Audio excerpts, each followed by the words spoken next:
how often would he beat you? Too much. What if the world's most famous man didn't just disappear, but was quietly pushed past the edge by the very machine that built him? He sang about peace, love, and childhood wonder, but behind the curtain, his final days told a darker, lonelier story, one his daughter is still trying to piece together. Paris Jackson isn't chasing headlines, she's chasing answers. And what she's uncovered has quietly shaken the way we remember Michael Jackson. Was this really just a tragic misstep? Or something more carefully hidden? This isn't the story the tabloids told you. It's the one that was lived in silence, in shadow, and in pain. And now, finally, it's being told, from the inside out. I still remember the day she said, "I can't keep this inside anymore." And for a moment, time froze. That subtle crack in her voice, a nearly silent confession. What followed would change everything.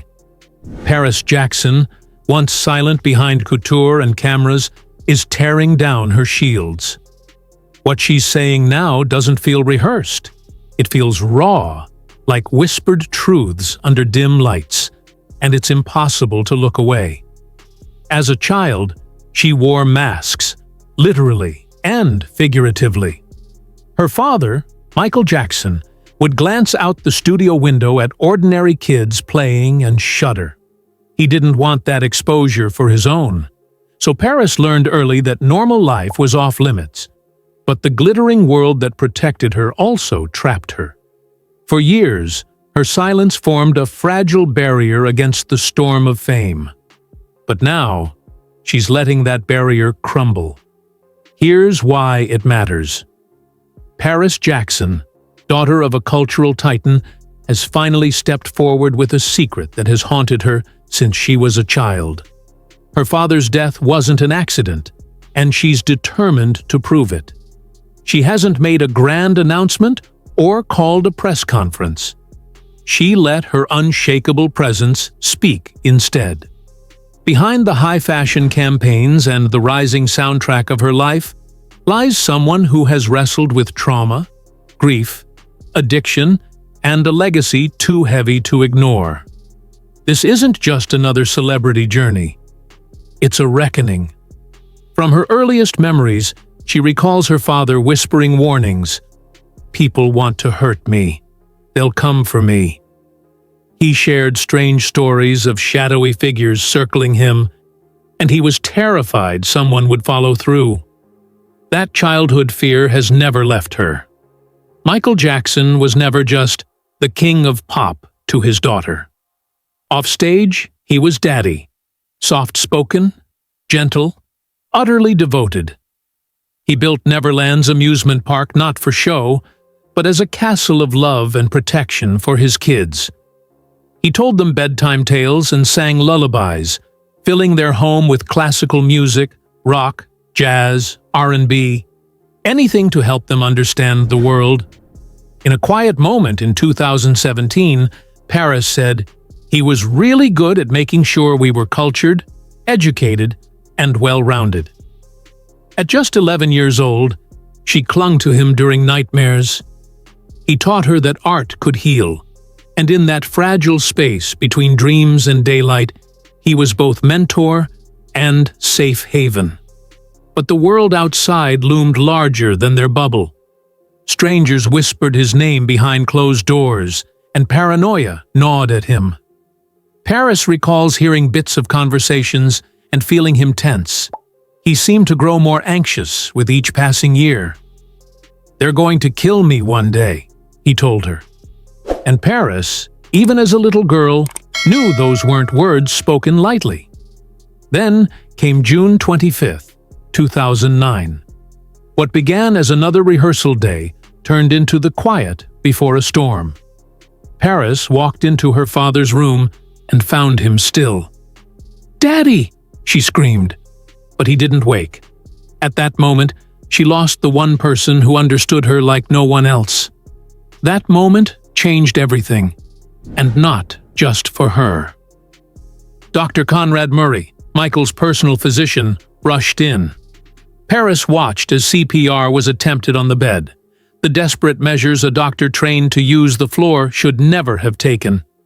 The 911 call came too late.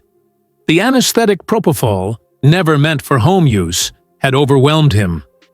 Murray would later plead guilty to involuntary manslaughter and receive a prison sentence. Yet, to Paris, everything still felt off. Why had they let it come to this? At her father's public memorial, Paris, dressed in black, stood poised at the microphone. With tears in her voice, she said, "Ever since I was born, Daddy has been the best father you could ever imagine. I just want to say, I love him so much." That was the last time she spoke publicly of him. For years, behind closed gates, paparazzi circled, and the home that once echoed with music and laughter turned eerily silent. She and her brothers moved in with their grandmother, Katherine Jackson, grappling with confusion, fear, and grief. And that grief began a dark journey, one she was almost swallowed by. Paris tells us now how in the years that followed, she slipped into shadows, secret battles with alcohol and heroin, unspoken cries for help, and the ache of carrying a legacy she never chose. She celebrated 5 years sober in January 2025, admitting on Instagram, "Hi, I'm PK, and I'm an alcoholic and a heroin addict." The post bubbles with vulnerability and gratitude. Sobriety granted her the simple joys she once thought lost: making music, loving her pets, feeling heartbreak, laughing, trusting again. The response was a tidal wave of love, from fans, from celebrities like Paris Hilton and Lucy Hale, even from her aunt LaToya. It marked a turning point, not just recovery, but redemption. But sobriety is only part of her story. She's also a rising musician and model, recently walking red carpets at even the Tribeca Film Festival. She released her debut album Wilted in 2020, toured with Incubus and Manchester Orchestra in 2025, and now finds herself on stage on June 25th in Nashville, raising eyebrows and stirring emotions. She faced backlash, but responded with steel. "FKU!" she snapped at critics, clarifying she didn't choose the date. When you're a supporting act, you don't get to pick. She doesn't tour with limos or entourages either. Just her fiancé and sound guy, Justin Long, in a modest van, playing her songs in support, not celebration. Choosing her own path against the odds. Behind the headlines and hashtags, Paris Jackson is rewriting the narrative around her life. She's not just a celebrity's child. She's a survivor who leans into her story every time she hits the stage, every time she gives an interview, and every time she lets herself feel again. But the mystery she started with still hangs in the air. She lay in the dark, staring at the ceiling, her mind looping her father's final warning. "They're going to kill me." That echo didn't fade. It reverberated louder as she grew older. What started as grief morphed into relentless doubt. Could this really be dismissed as an accident? That question stretched indefinitely in her mind, a silent scream she didn't know how to voice. As Paris Jackson claimed her own spotlight, balancing modeling shoots, film cameos, and music releases, the weight of those doubts didn't slip away. If anything, it pressed harder. The headlines recapped Conrad Murray's conviction and 2-year prison term. But to her, the verdict was just a first draft of a much darker story. Who really controlled the script? She began to wonder quietly, was her father treated like a superstar? Or like a pawn? She asked aloud what few others dared to. Why would a man who feared betrayal be left exposed? Why circle handlers more obsessed with a comeback tour than with his trembling heart? Friends and insiders confirmed what she suspected. In those final months, Michael Jackson was unraveling under anxiety, insomnia, creeping paranoia. Lisa Marie Presley, his ex-wife, recalled him saying, "I'm afraid I'm going to end up like my father, the way he did." An echo of Elvis's tragic end, and a warning that went unheeded. Michael saw storm clouds on the horizon. Paris began sorting through every crumb of evidence: the interviews, the estate management notes, voicemails she'd never shared. Some captured his fear, whispered mentions of being watched, hints that someone expected obedience. "I know some people think I sound crazy," she admitted to a close friend. "But you weren't there. You didn't hear what I did." That admission was a quiet alarm bell for something far deeper. She'd gripped the rehearsal footage from This Is It and noticed his tremor, a hollow look, notes of a man performing under duress rather than joy. Why agree to 50 shows when insiders say he only wanted 10?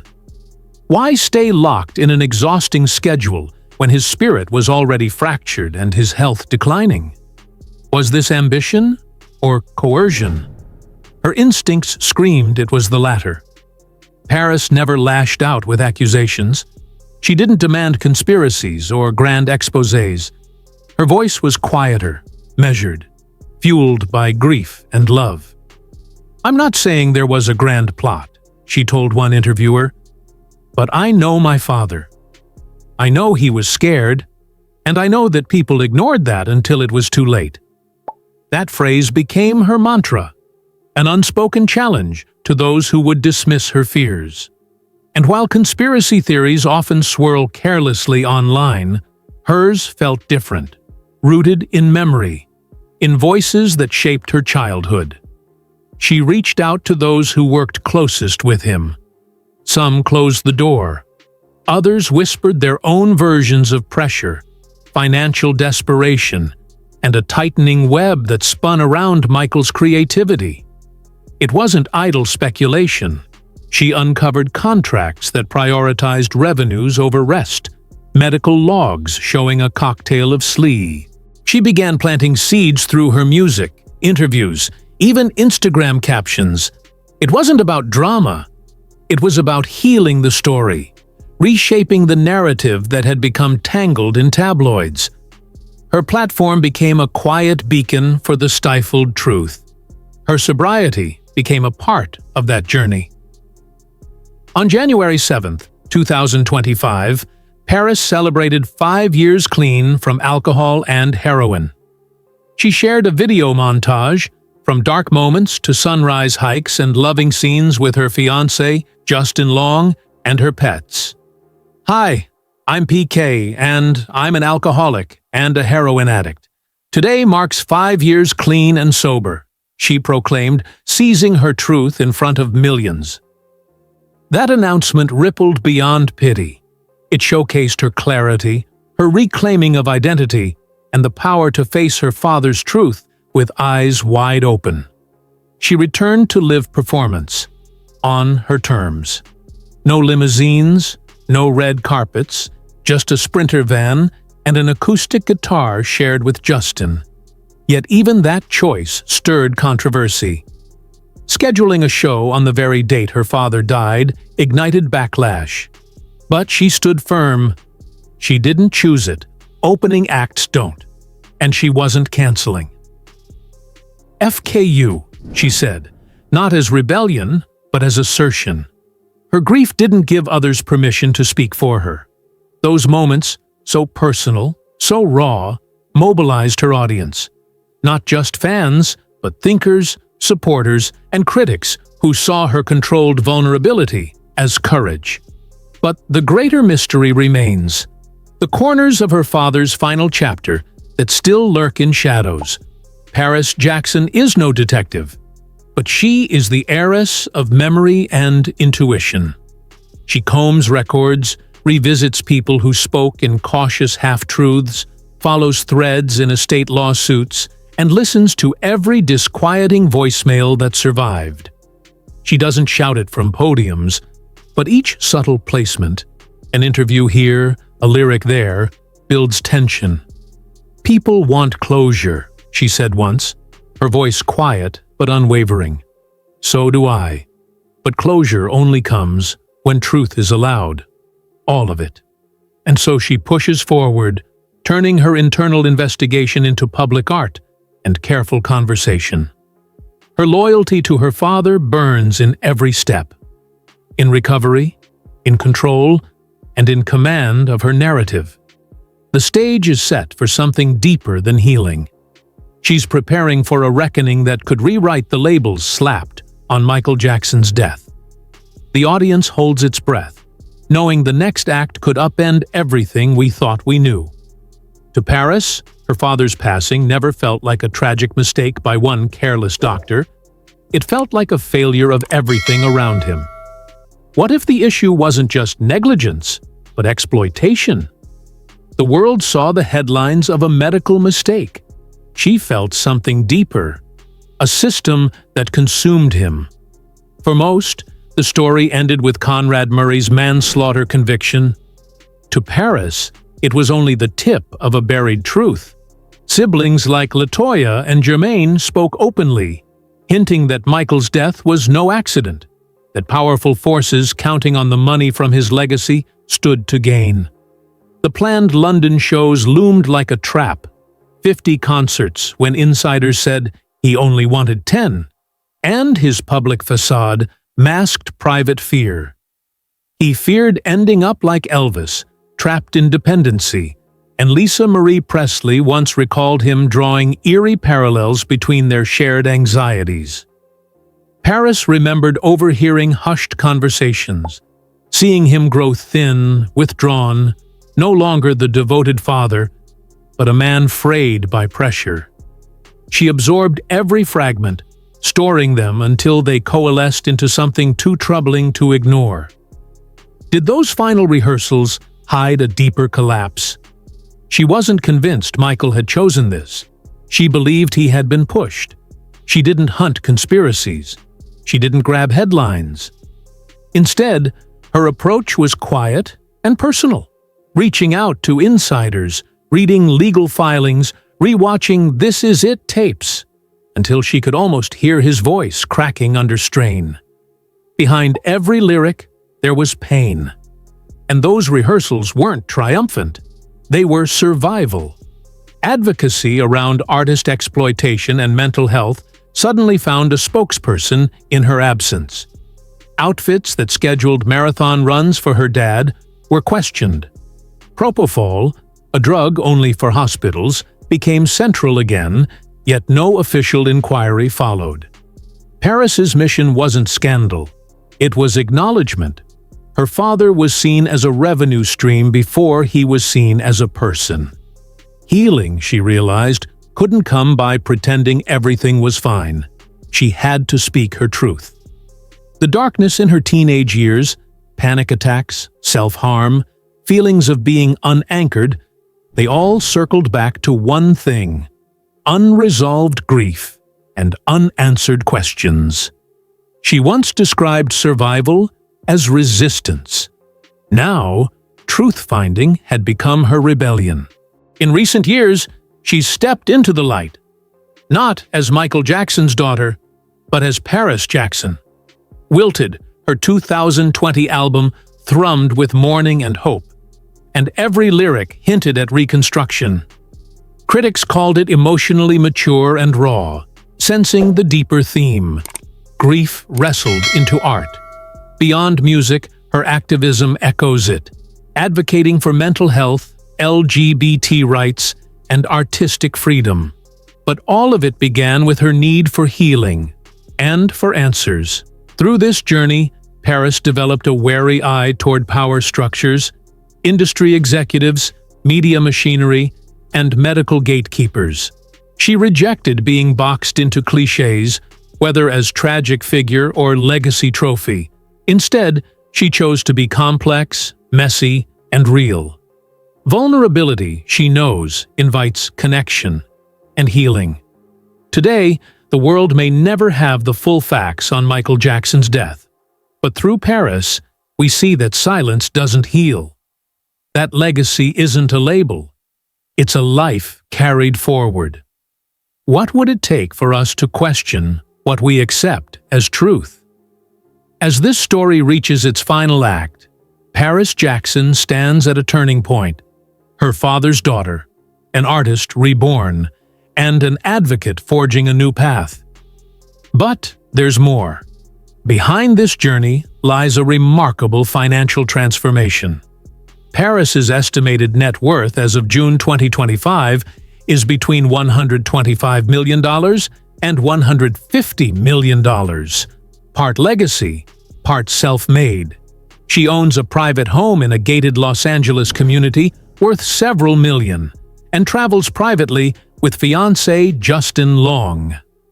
An expensive collection of watches and accessories hints at refined taste, though specific brands remain private. Reports suggest she invests in real estate and holds stakes in modeling and music ventures under record label contracts. We know she's insured, artist insurance, life, and health, protecting her voice, body, and creative output. When compared to her father's empire, it's striking. Michael's estate was once valued near $482 million in 2009, later reset to $111 million in 2021 after taxes and legal rulings. Paris receives a reported $8 million a year in trust, with full access at age 33, and a greater inheritance by 40. But she's not waiting. Instead of resting on a powerful name, she's actively building. Album sales, music tours, acting bids, modeling gigs with top brands, Chanel, Givenchy, and Instagram partnerships paying brand endorsers fees. Her path mirrors the transition from inheritance to independence. Her financial story teaches a vital lesson. Legacy can open doors, but true legacy is what you build when you walk through them. Diversify early, protect your assets, and reinvest with intent. Paris turned inherited advantage into sustained creative agency and financial agency. She's demonstrating that wealth isn't static, it's a responsibility. Her journey takes everything she's inherited, pain, fame, fortune, and reshapes it into purpose, healing, creative expression, and advocacy. The price of silence, shouldering a legacy, is too high. Speaking truth brings freedom, though not always peace. In the end, this story isn't just about fame, grief, or even justice. It's about legacy, the kind that's messy, human, and still unfolding. Paris Jackson turned loss into purpose, silence into music, and isolation into advocacy. Her story reminds us that truth isn't always loud. Sometimes it's whispered through resilience. If you felt something watching this, drop your thoughts below, because your voice adds to the conversation. Hit subscribe if you want more stories that go deeper than the headlines. And remember, legacies aren't defined by what we leave behind, but by who chooses to carry the light forward.